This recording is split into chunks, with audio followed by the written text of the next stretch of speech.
Hey everyone, welcome to Novelitic. My name is Drew and today I'm going to take you through some spring recommendations. So I am shooting this at the epitome of spring. It is the perfect spring day out. It's raining.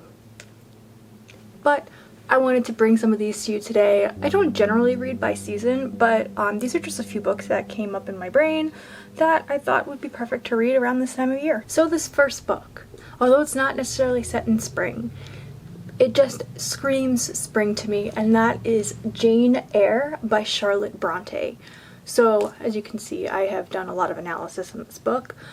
I actually took a course on this, and from my interpretation of my studies, I discovered Victorian Floriography, which is sort of like, it was sort of like a pop culture thing in the Victorian era in England, where flowers had their own language. So you could totally just send a message through a bouquet of flowers or by what you planted in your garden, which I find super cool. In Jane Eyre, it follows Jane, the title character, throughout her childhood all the way up to her adulthood. And what Charlotte Bronte does, which I find to be absolutely genius, is she laces in this botanical symbolism. It was expertly done, and I could talk about this for days. I did a lot of research on this.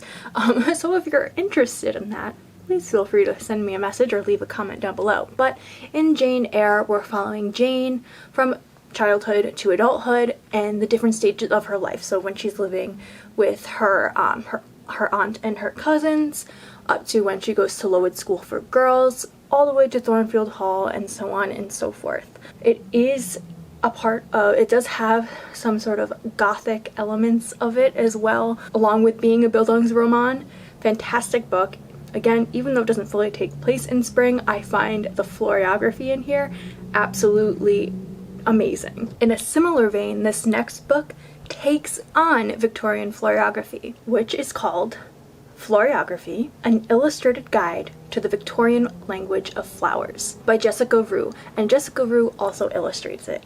It is stunning. The illustrations are amazing, but it really gives a great straightforward introduction to Victorian floriography and that secret hidden language of flowers. Again, perfect for spring. We're seeing flowers sprout out everywhere. Maybe your neighbor has some weird messages going on. Who knows? And again, if you're someone who likes to send flowers, or if you like getting flowers for yourself, this is a great way to send a message as well. It's sort of like your own little secret. Another great classic to read in springtime is Emma by Jane Austen. Again, it spans across multiple seasons, but in this particular book, Emma Woodhouse is trying to play matchmaker, and she kind of meddles in other people's lives, particularly with her friend Harriet. So Emma was very successful in matchmaking, her governess, and she believes that she can sort of remold Harriet and help her marry to a higher status. And it sort of follows that. And it also talks about, you know, her own romantic endeavors, or lack of, however you want to take that. But in this, it's a comedy. It is so comical. There are parts that are just so funny. And there's also the parts too that are kind of like, you know, like really. But there's just something about the tone of it that just screams spring. So maybe you're not really feeling fiction or classics. Something else you could dive into is some nonfiction, and I mean, with all of the rain and everything, why not go for a foraging expedition? So here I have both the National Audubon Society Field Guide to Mushrooms, as well as Healing Mushrooms, a practical and culinary guide to using mushrooms for whole body health.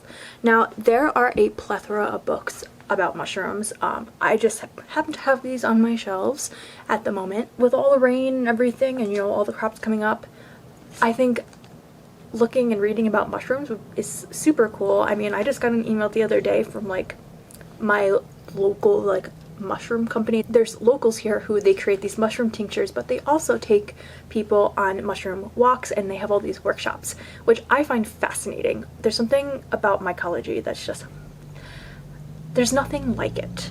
Nothing else on this earth like mushrooms. Like, I don't know, it's just so weird. So in this guide to mushrooms, we have both two sections. We have the photography side that helps you actually identify the different types of mushrooms, and then the second part actually gives you the description, if it's poisonous or helpful to you. Again, I find field guides like this absolutely intriguing. Now, this particular book, The Healing Mushrooms, talks more about the dietary benefits of mushrooms. That is super important too. I mean, if I have the opportunity to eat something that's really tasty and it's also healthy for me, sign me up. The next book is a collection of essays, and that is Pond by Claire Louise Bennett. This follows an unnamed woman, and she shows up in each story or each essay in a coastal village and sort of their process of self-discovery. As we're entering spring, first off, floral cover totally sets the tone, but in addition to that, it's just a great, I think it's a good book to read, especially right now as we're coming out of the pandemic. This particular person is alone, and it's sort of their journey to finding themselves by themselves, but also with some of the people around them in that neighborhood as well. I have tons of tabs. I mean to reread this. I might reread this spring, but another great spring read. I do not think it is possible to get through a spring read recommendation without including good old Emily Dickinson. So this is Final Harvest, but really anything by Emily Dickinson. I mean, she is the poet who is known for her gardening and her references to nature and flowers. In this particular collection, again, it's literally just numbered and we see each individual poem. Absolutely beautiful. But I mean, Emily Dickinson, in my mind, I think of spring. I think about in spring, you can go up to her house and literally go and tour her gardens. I mean, obviously they're not her gardens now, but you know what I mean. And perfect for spring. I'm hoping to be able to get to that garden soon, and if you want some good nature poetry, this is your way. And my last recommendation may not seem like one that you would associate with spring, but that is a Japanese death poems. You're probably thinking, Drew, it's spring, it's rebirth, not death. That's like fall and winter. Yes, I know. But there's just something cathartic about the fact that this talks about death as we're in the process of rebirth in the earth right now. And it's just so contrasting to what is often associated with spring. And I think sometimes it's just something that's needed. And again, it's a quick read, short poems, haikus, which generally revolve around nature anyway.